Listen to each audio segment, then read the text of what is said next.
Good morning, good afternoon, good evening, and welcome to the Same Old Arsenal podcast. If I sound a little bit down in my intro, you probably understand why, because you haven't been in a cave this weekend as an Arsenal fan. You were subjected to 95 or 6 minutes of pretty arduous football from Arsenal Football Club yesterday. And I am joined by the marvellous James Cook, who is going to dissect. Well, maybe we'll dissect. Maybe James and I will just virtually hug each other for 35 minutes or so. Before I introduce James, obviously we're sponsored by the amazing Ruth Beck Art. Go and check her website out. She does a whole bunch of amazing and interesting things, and she's got some great artwork and probably reliving some of the glory days. And on a day like today, James, it's probably nothing nicer for an Arsenal fan than to remember good old times rather than the absolute tripe that we were subjected to yesterday. How are you doing? Yeah, not feeling that marvelous, to be honest with you. Just about getting by. Yeah, it was a horrible day yesterday. For me, it was the real concession of the title, and to lose it on a game like that, to go out with such a whimper, to not even make it interesting for the game today. The Liverpool City game later on. I mean, I just wanted us to win under any circumstances yesterday. I could have accepted the performance. I could have swallowed it up just so long as we'd have scrapped our way to a 1-0 win. But we went out so poorly, mate. It was really, really underwhelming. And yeah, I mean, I hope this is a bit of a therapy session. But yeah, we'll see. We'll see.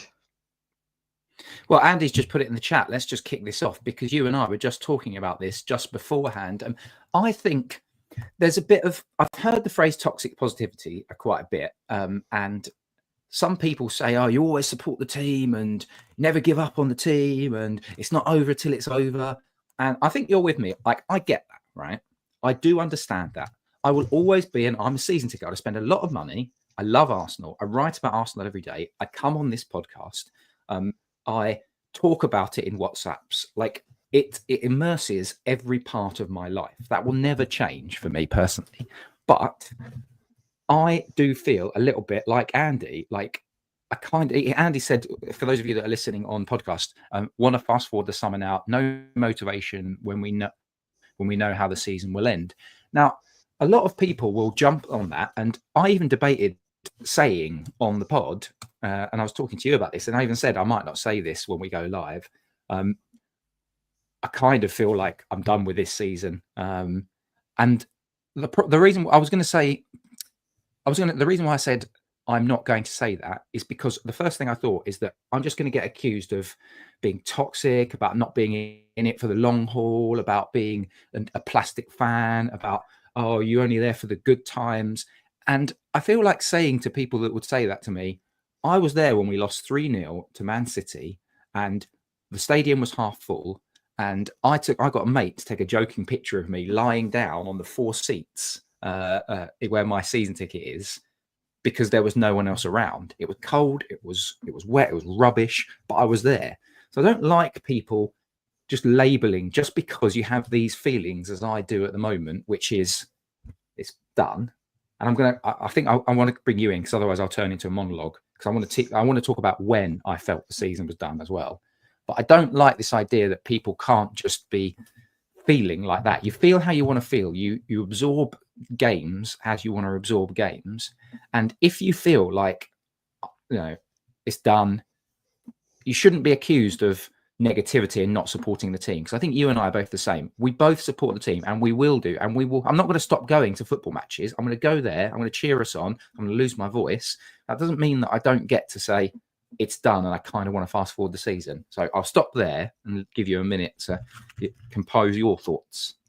Yeah, and I think, Chris, honestly, please do stop me if I start to monologue as well, because there are so many things on my mind at the minute that I could go into extreme detail about why we are in the situation that we currently find ourselves in, and why I do kind of share that sentiment with you. If there was a magical button in front of me that said, hit this, you're not going to win the league, you'll finish top 4, but we can fast forward straight to June the 1st. I would, as I'm feeling right now, I would hit that button with no hesitation, because I don't believe that's coming from a toxic mindset. It's just a culmination of things that have resulted in me, you, and a lot of other people feeling this way. It's the absolute disaster that was the January transfer window. If we're being totally honest, we've not really done anything in the past 3 transfer windows.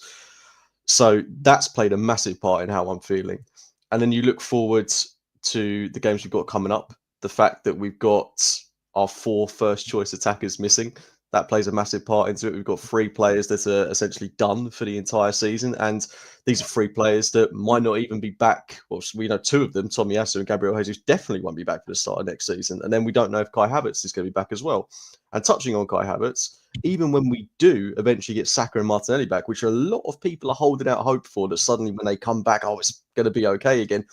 We don't have a number 9 still. So we're still going to be in this situation where we're trying to make things happen up top. We've not got a recognised centre forwards. We're having to play Mikel Merino up top. And I don't want to sound overly harsh, but that front 3 we played yesterday was pathetic. Like Trossard, Merino, Nwaneri is not a serious front 3.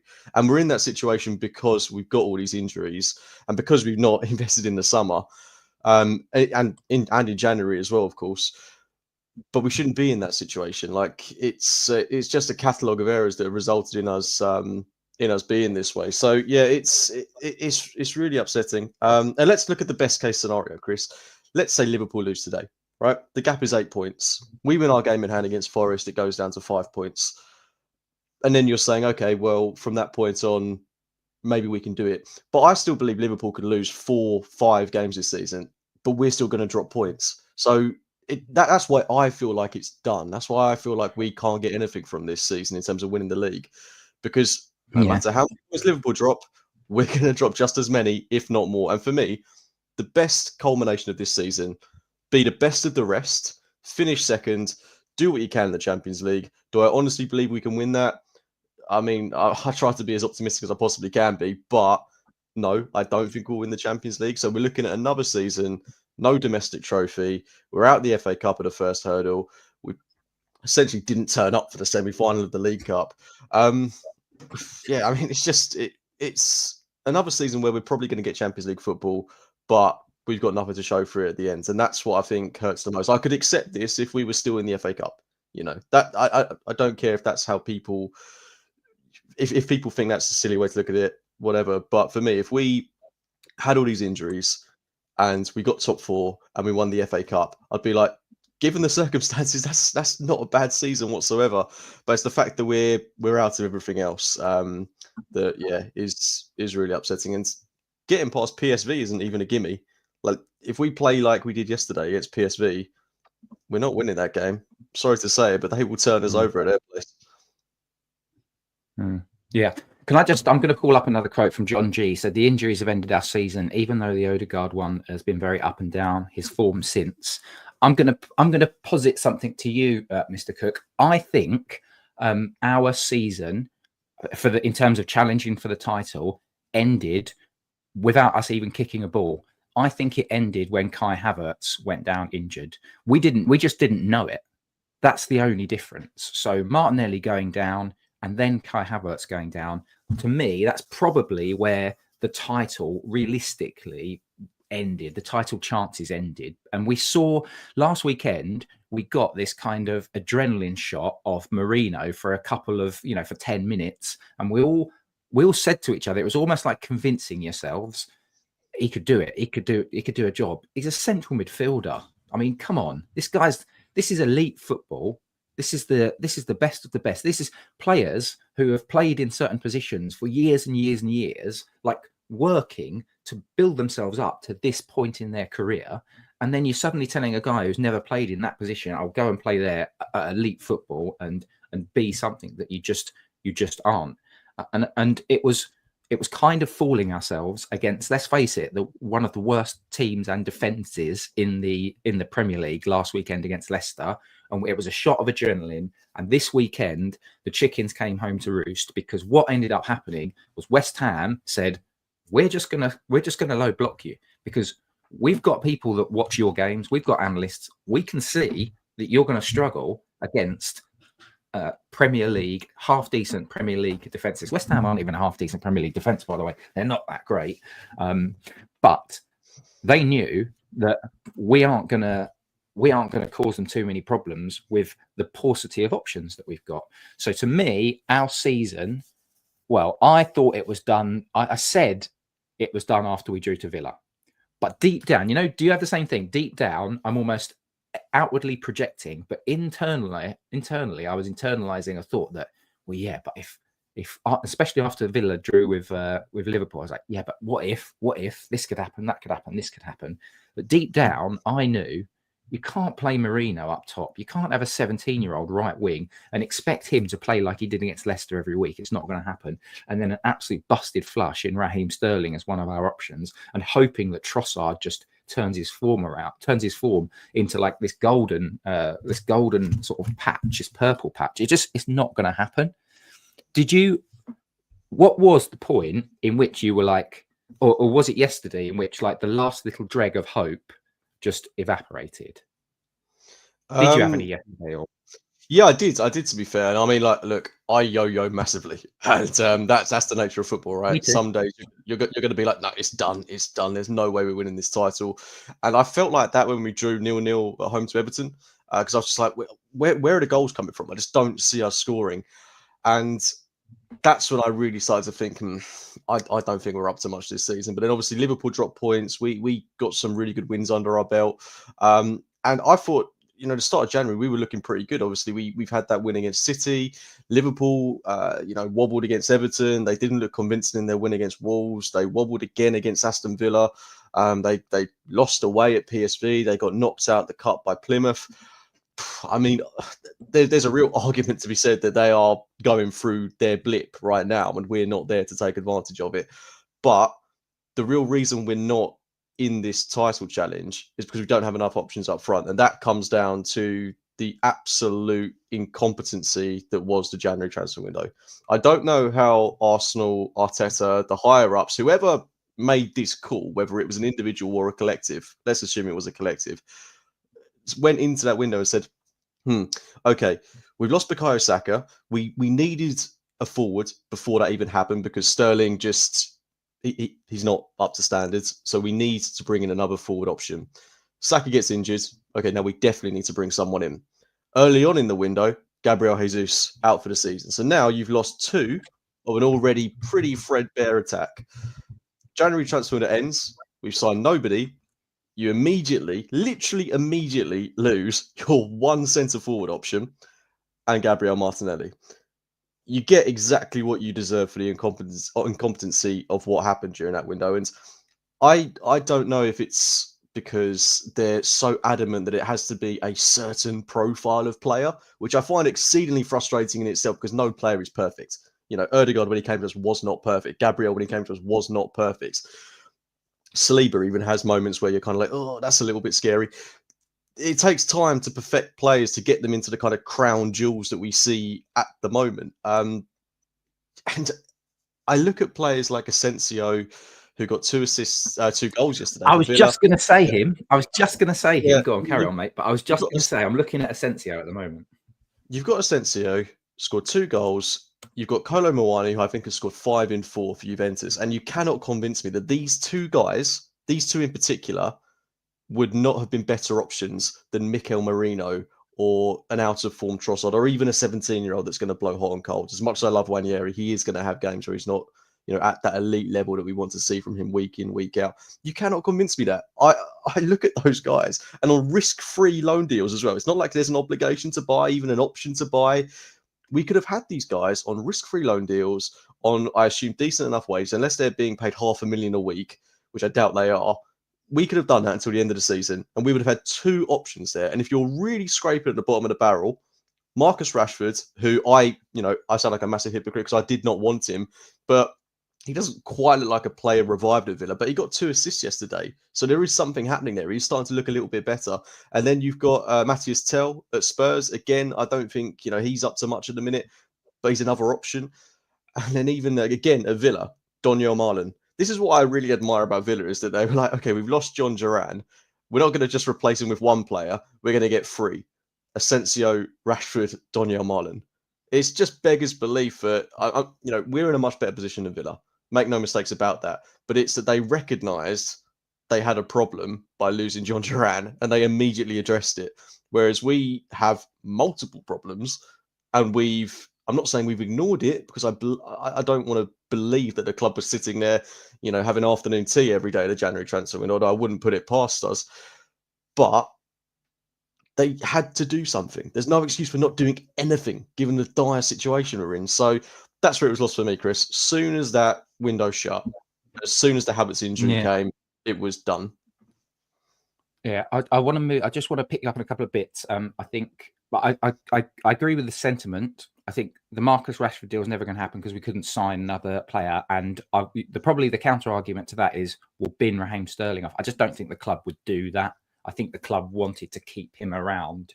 And so you can't do the Marcus Rashford deal. I'm not saying that's the right thing. I just think that's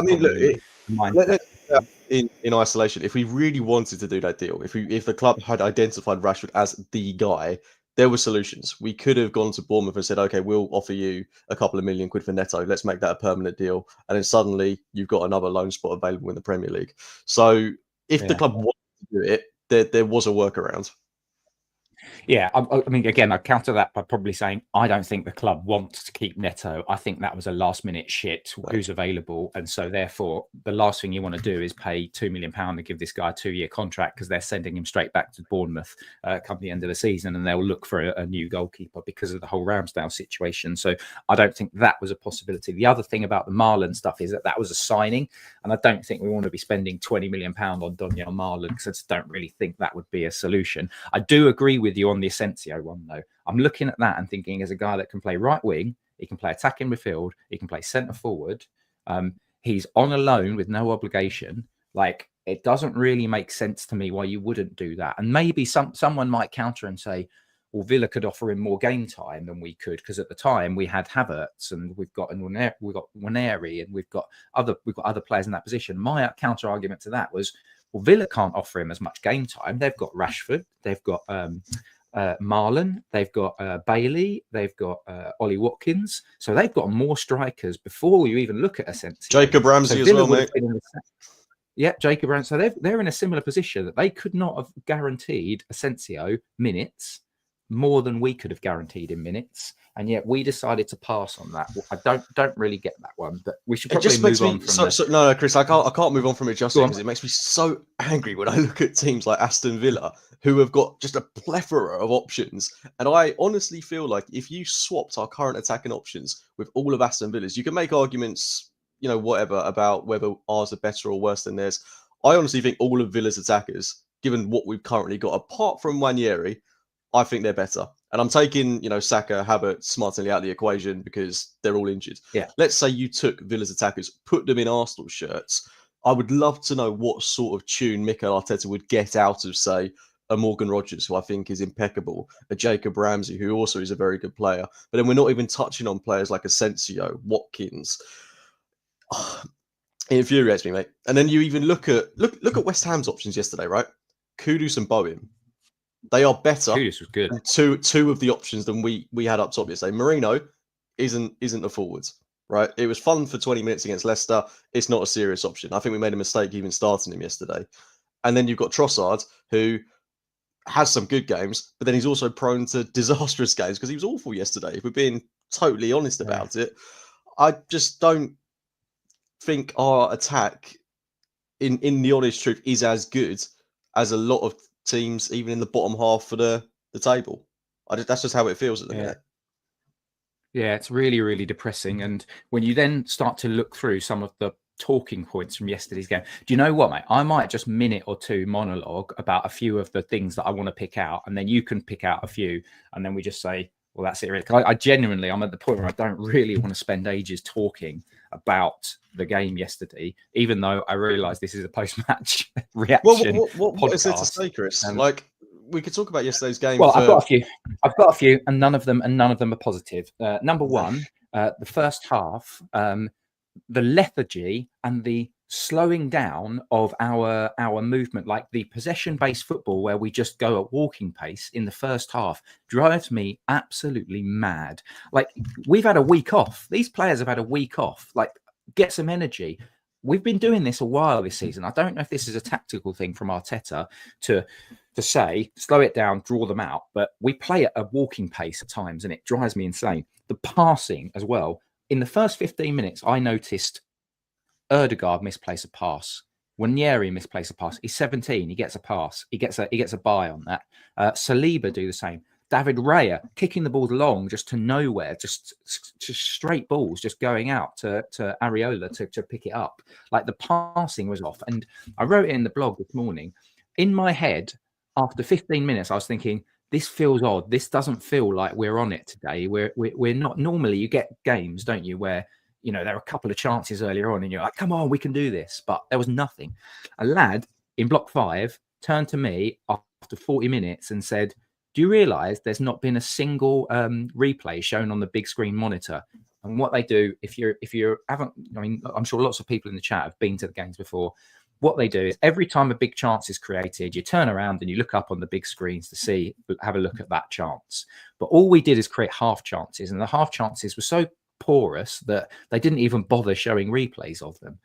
So it was shameful, really. The lack of intensity that we showed, the poor passing, on the goal that they scored, Calafiori just letting Wan-Bissaka just kind of roam and flick the ball in. Declan Rice, Gabriel and Saliba all just kind of letting Jared Bowen just kind of saunter into the 6-yard box to head the ball free. It was pathetic defending. And then you've got this terrible sort of blunt attack up against a low block. So I'm trying to find... there is no positives I can take out of yesterday. Like even Declan Rice, like Arteta on the subs, he just decides randomly to bring Rice on 55 minutes, and all of us around in block 5 are going, "Oh, here we go, that's another injury." But it was just a tactical thing where he replaced Zinchenko, who all I can remember from Zinchenko's performance yesterday was getting the ball out wide on the left and massively over-hitting a cross, which nearly went out for a throw-in. I mean, pick the bones out of any of those if you want to, mate.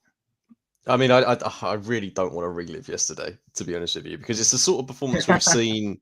We've seen it before this season, though, haven't we? Like even when we did have a lot of players fit, we have had performances going back to like the one I referenced earlier, Everton at home, where we've just really struggled against teams that wants to defend. That will put a lot of players behind the ball. And I can't take anything away from West Ham, by the way. Like something we probably should do is congratulate them on their win, because they did a tactical, I don't want to say masterclass, because I actually think it's quite simple stuff that they did. But they took their chance and they just said, we're just going to sit back and you've got to break us down. Simple attack versus defense stuff. And West Ham have lost practically half of their games this season, but there are still some very good players in that side. So they're a very experienced Premier League team. They've got a good manager now in Graham Potter. I think there are sides that, contrary to what their results say, I think are probably going to have a pretty decent end to the season. So they're no mugs. And Leicester, on the other hand, the other week I'm not saying they're mugs, but they're definitely a level below West Ham. And that's why we've come out of that game with a victory. We've come up against decent opposition and we've fallen at the first hurdle. The defending for the goal is just... I don't want to use the word complacency, but I think we were so pedestrian in that first half and we were so comfortable and we just were so unexpecting of West Ham doing anything that their first real opportunity to have a sight on goal, they took it. And it wasn't actually the first chance they had in the game. There were a couple of moments where Aaron Wan-Bissaka, who was impeccable for them yesterday, got down that right-hand side, our left-hand side, a hell of a lot in the game. And even in that second half, they looked down. They should have made it 2-0. Jared Bowen had a really, really good chance. And we just had nothing. We had no response. I'm really concerned about Rice's performance, because this is twice at home against West Ham where he's looked like a player that has basically won a competition to be a professional footballer for the day. I don't know what it is when he plays West Ham at home, but he just transforms into, this overly emotional, really poor footballer. But then it's other things like Ødegaard just not turning up. I mean, I don't know if we want to talk about him, but I think we've got to have a real conversation about our captain, because his performance yesterday, deeply concerning. I thought he was, he was great in the second half against Leicester. But for a while now, I've not really looked at Ødegaard and thought, this is a guy that's going to dig us out of a hole. Like, one thing you could say, Bruno Fernandes at Manchester United, is that whenever they seem to have a spark of life, he's kind of the guy that's leading it. And that's a terrible example because Bruno Fernandes has some dreadful performances. But I want Ødegaard to be that guy. It's like, come on, get together. And waving your hands up in the air at the crowd isn't really enough to convince me that you're doing that. I need to see it on the pitch, and I'm just not at the minute. Like, this is a guy that scored 15 Premier League goals not too long ago. And do you remember that shot he had in the first half where he got into a position almost identical to the one that he got into in the 22-23 season away at St James's Park and away at White Hart Lane, where he levered it low and hard and it went to the bottom right? This almost went out for a throw-in. What has happened to him? Why can't he shoot anymore? I just, I'd love to get your thoughts on Ødegaard, Chris. Well, you know me, I've been a lover of Ødegaard, but I'm absolutely with you. And I think there's a difference. I've seen a little bit this morning. I'm not, basically, post-game yesterday, social media off, social media blackout. And after we finish this podcast, social media blackout, I'm not watching the Man City Liverpool game. I'm going to go for some walks with the wife. I'm going to cook a nice lamb stew. I'm going to completely avoid football until tomorrow morning, when I then have some thoughts about writing a new blog. But with regards to Ødegaard, I think it's something to do with players, some of the players around him, but his form is just terrible, and I can't put my finger as to, is it, people have talked about, oh well, you know, he's had a child and he looks a bit gaunt and he's been ill. I get it, but that stuff is weeks ago now, and months as ago. a footballer, yeah, it's your job. It's your job to get yourself back up to a level of fitness. And so, is it fitness? I don't think it's that. Is he missing those automatisms with players like Saka and stuff like that? Probably, but perhaps it is just that he's just woefully out of form at the wrong time. And when you need a captain to step up, you need to see somebody like Ødegaard, like, playing those through balls. Like, it's all very well if he's suddenly, misfiring in terms of his shots, but what we're not seeing is his vision to put people in. Now, part of that might have been we're up against the low block and we've got no space, but I didn't see any movement from Arsenal players yesterday anyway, so perhaps there's an element of that. But we do have to have a question over Ødegaard. Rice, I think you make a really, really good point. Waneri is a young kid. He's going to have games where he's quiet, and against the low block, he found it difficult. Trossard, Zinchenko, like, Partey was misplacing passes. Everyone was. There was nobody that was more than a 6 out of 10 yesterday, and some of them were dropping 3s and 4s. And at a time in which you're getting to the crunch point in the season, you can't afford to be doing that. There's a couple of other bits that I just wanted to pick up with you, mate, and get your thoughts on. Scoring the first, I think we're a team which, unless we score the first goal, we're Donald Ducked, and that really does worry me. Particularly with our lack of sort of ability to react. And yesterday was a classic example of that. Like, in previous iterations of this Mikel Arteta side, even when we don't win games, you do see a reaction, don't you? Like the beginning of this season, last season, season before that, if we go behind, you see a reaction from the crowd, from the players. In that second half, after the first 5 minutes, I was looking at it thinking nothing's changed. He's just said to them, go again, boys. And that worries me. His tactical, some of his substitutions concerned me. And then we get to the Miles Lewis-Skelly situation, and I don't know why some people are arguing that it's not a red card. I mean, it's fairly obviously a red card. There a few people around me were saying, oh, he's on the halfway line, but we pushed so many bodies forward that he was effectively the last man. It's a red card. We have to just deal with it. What do you think? I've asked you a question just as you're drinking your tea. The worst time for me to ask you a question. Sorry about that. Sorry, Chris. I thought you were going to go on for a little minute or two there. Okay. Where to start on that one? Yeah, red cards. I think it's probably the first time this season that I'm going to have no quibbles about that, really. I thought it was a red card. I was amazed that he even brought out the yellow card to begin with. But maybe he was given a bit of leeway given what happened at Wolves. But no, as much as it pains me to say, it went to the monitor, made the right decision. No complaints from me. Misses the Forest game, which is frustrating. We need Calafiori to have a much better game if we're going to get something out of that match. But I am completely in your camp in that if we go behind at the moment, I don't know where the hell the goals come from, because it gives teams like West Ham even more of an incentive to sit back because they're Yep, exactly. extremely confident that we won't do anything. And I think what was actually quite perplexing about the start of the game yesterday was that we went into this with an opportunity to really put pressure on Liverpool going into the game today.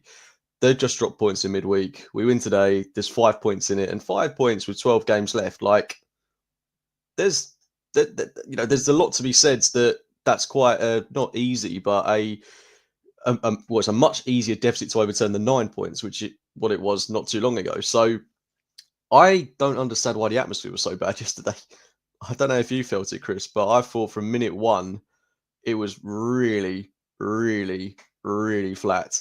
And I don't know if that's Yeah. because a lot of supporters don't genuinely believe, even if we won yesterday, we would go on to win the league, given what's going on around the club at the minute with the injuries, with the lack of investment in the January transfer window. But I thought that atmosphere did not feel anywhere near as raucous and as lively as it needed to G the team up to get over the line in a game where if we had won it, it keeps things interesting. You know, I'm not saying if we win this, everyone's believing that we win the league, but it keeps today's game interesting, to say the least. So, yeah, what were your thoughts on that? Well, I think this is a bit of, so at my work, we have a saying, and it's to do with, like, sometimes you need to talk up, but I'm going to use it for a different meaning. We say speak the unspoken. I think Arsenal fans, prior to this game, and none of us have been speaking the unspoken, and the unspoken is you can't compete against in any sort of title challenge with a decimated front line. It just isn't going to happen. But the reason nobody wanted to speak that unspoken is because, you know, we managed to do the business against Leicester last weekend, and, you know, we're still in it, and Liverpool dropped points at the weekend, and so during midweek. And so the unspoken truth is that we are far from anywhere near capable of challenging with an attack which includes a midfielder and a 17-year-old. But none of us wanted to admit it. And the next thing you've got is you're playing West Ham at home, and I think that contributed towards it. Certainly, that contributed towards my feelings. There was a few people when I was queuing up in Block 5 as well. There was a few sort of unfamiliar faces as well. So I don't know whether or not there was a few people giving away tickets or not. I think that might just be an isolated incident from what I'd seen. But I think it's more about this speaking the unspoken. We all kind of knew it. None of us wanted to admit it. And on that note, shall we head into the questions? Yeah, screw it. Let's do that. Yeah, okay. You've been Where should we begin? Yes. So first up, Kevin Harold. Thank you for your question, Kevin. Do the players not believe they could win the league anymore? I don't know. I'd be interested to get your thoughts on this, but I think this links to what I've just said. If we're all feeling that, how can we compete when we've got to try and tell Mikel Merino to play a position that he admitted he's never played before last week? How can we compete when we've got a 17-year-old lad who is brilliant and going to be a superstar, and we love him all to bits, and we're really happy that he's broken through, but he's going to get games like yesterday where he's just nullified against the low block? Like, how can we compete? If we're thinking that, you can't tell me that some of these players, that doesn't even cross their mind. So I think they probably try to tell themselves that they believe they can win the league, but there'll be doubts. And yesterday just proved it. What about you? Yeah, I mean, look, the players are human, and I think they're also really intelligent guys that are going to be definitely having doubts when you look at how depleted the squad is. I'm sure some of them are really frustrated by the lack of business that we did in January, and they're probably just thinking, how the hell are we, like someone like Trossard, for example, is probably thinking to himself, how the hell have I not been given any kind of support at this moment in time? And you know, the way you're running these players into the grounds, Trossard and Ranieri in particular, they are two guys that are going to have inconsistencies in their performances. Ranieri, when he's good, he's great. But if you're pinning the hopes of the world and a league title on him, that's not a healthy position to be in whatsoever. And I can't wait for Saka to get back, because, you know, it'd be nice to see them in the side together, to rotate, to have a few more options there. But for now, I mean, he's going to blow hot on coals. And Trossard has always been a player this season, at least, that has been inconsistent in his performances.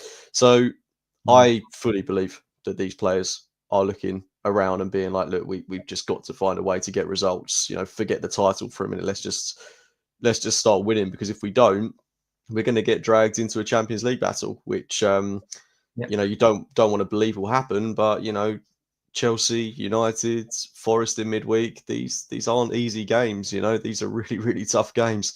So it could very easily fall apart quite quickly. And we're talking about we've got to get Champions League football before we're even thinking about the league title. Thank you for your question, Kevin. Next up, Andy Love. My question is, do we carry on with trying to get results with the available first-team attackers, or do we try to introduce more of the academy? I think the problem we're going to get is you introduce the academy and maybe some academy players, and maybe you get like a little burst. It's a bit like the Marino thing. You might get a little 10-minute cameo that looks impressive, but there's a difference between starting in the Premier League and making an impact, and making an impact from the bench. I honestly, I'm out of ideas. Like, I think I'm going to answer. We'll carry this up with John G's question as well. Do we need to change formation? I don't really know what we need to do. I think Arteta tried that yesterday by playing Zinchenko in midfield for the first time ever. We talked about how he clearly doesn't see that as a thing, because he's never ever done it in the 2.5-3 years that Zinchenko's been at the club. And all of a sudden we're throwing Hail Marys. I think it just shows, like, I think Arteta's running out of ideas because of all of the injuries. And this is not me. When I say this is not me saying, oh, I want Arteta gone. I think he's a fantastic manager. I want him to stay our manager. I think he's the right man for the job.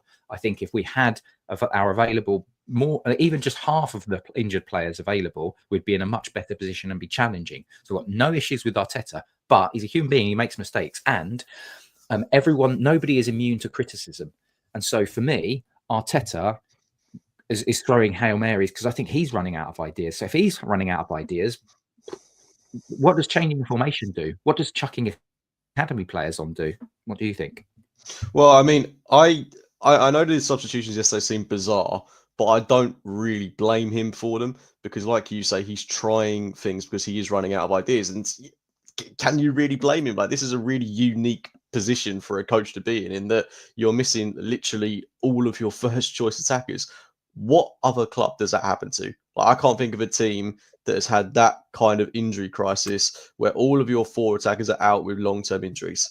If it happened to any team, you'd be having problems. You'd have coaches scratching their head. So I don't blame him for that whatsoever. It's a really unprecedented situation, which could have been resolved by investing in the January transfer window. But I'm going to park that chat now because I could do an entire separate podcast on that topic. I think he was just rolling the dice yesterday. Like, just saying to Zinchenko, look, what can you give us in midfield? Can you get in? Can you give us a cross? I think the change I would have made, given that we had Marino on the pitch for the entire game, I would have brought Kieran Tierney on and just said, keep putting that ball in the box. Just keep delivering those beautiful crosses that you're so good at. Do your game. Forget about the inversion. Just run down that left-hand channel. Put ball into the box time and time and time again. And we might get Marino on the end of it.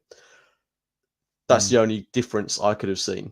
And that's something that I wouldn't be surprised if we see coming up against, Forest, because what else can we really do? I think we do need to look at changing the formation, because forget the title for the time being. Like, let's not even talk about that. We need to get results, because otherwise, let's say we lose against Forest, which I hate to say it, I think we will, based on how things are going at the minute. I don't think we're winning that game. Then we've got United away. I mean, look, they're terrible, but you wouldn't put it past them beating us. And then we've got Chelsea at home. They lost to Villa yesterday. They're in a terrible run of form. But again, these are teams with good players that if they turn up, they all 3 of those sides can beat us. If we lose all of those games, not only is the Premier League title race officially dead and buried, but we're now in a top 4 battle or a top 5 battle, whatever it is, to get Champions League football this season. We need to find a way to get results. And I think that's going to have to be a change of formation or a change of system or a different way of playing, because doing what we're doing now, hoping for the best with the current crop of players, it's not going to work for the next 3 games. And throw into the mix as well, completely forgot, we've got 2 games against PSV that we need to get through and we're going to have this attack for those 5 games. We've got 5 more games to get through of this. I mean, it's going to be horrible, mate. I'm dreading it. Bleak. It is bleak. Shall we do one more question, then let's get the hell out of here? Yeah, we'll do this one last one from Helge. I hope I've said that okay. What the heck were they hoping for? Haven't the Cronkies learned from Liverpool's success? Investment and the right personnel brings success, and success brings money. More of a statement than a question, but I think we can all agree with the sentiment. I think so. I think if you're a long-term listener to this podcast, you know my feelings on KSE. I also don't like this notion, and Arsenal sort of peddle it a little bit with the latest financial results. They said, "Oh, you know, money is being financed from KSE." That may be the case in this latest sort of. So Arsenal made, I think, it's a £17 million loss overall, but that's a lot down on the previous year. Arsenal have always been, if you look at Darren Arsenal and what he's talked about, and he knows a lot, and he gets a bit of an inside track on the club. He has repeatedly stated that Arsenal are self-sustaining. KSE don't put millions and millions and millions and millions in. The money that Arsenal have is the money that Arsenal make. So let's not be holding KSE up as if like they are some sort of superb owners.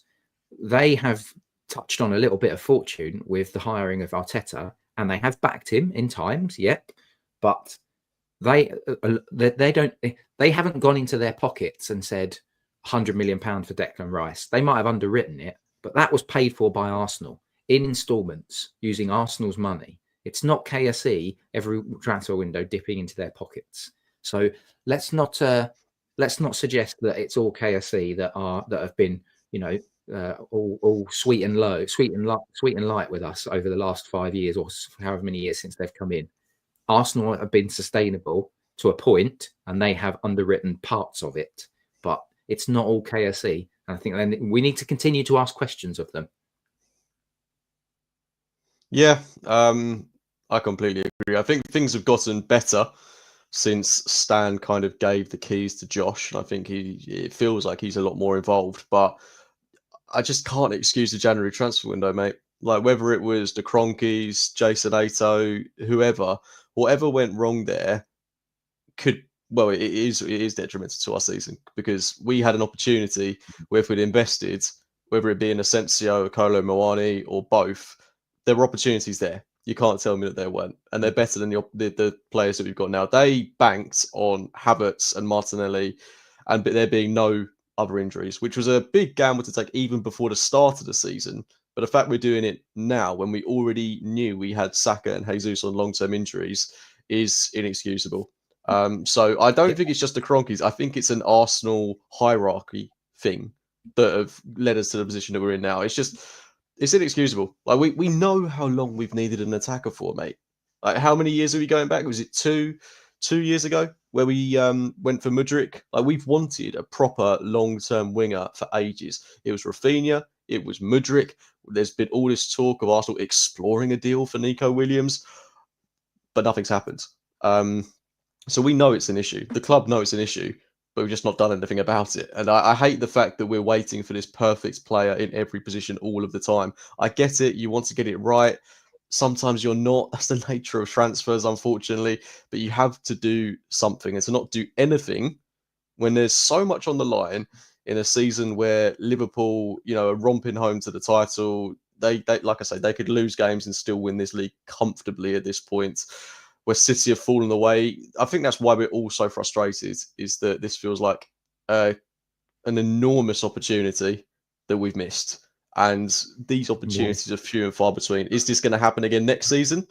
No. But one thing I will say, Chris, before we end, given the way the club have approached things in January and the lack of investment, if they don't go out in the summer and bring in the players we need, I'm not saying spend 300 million, whatever, so long as they bring in what we need, a couple of forwards, you know, replacement for Partey and Jorginho.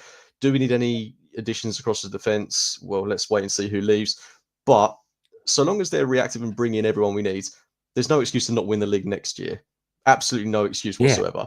If you're throwing this season, you better make sure you bloody well win it next year. You have to. Because if we don't, it's another year of Saliba's career gone. Another year of him edging close to Real Madrid. It's another year of Rice's career gone. All these great players who should be winning Premier League titles, and we're wasting those years. We have to win it next year. No excuses.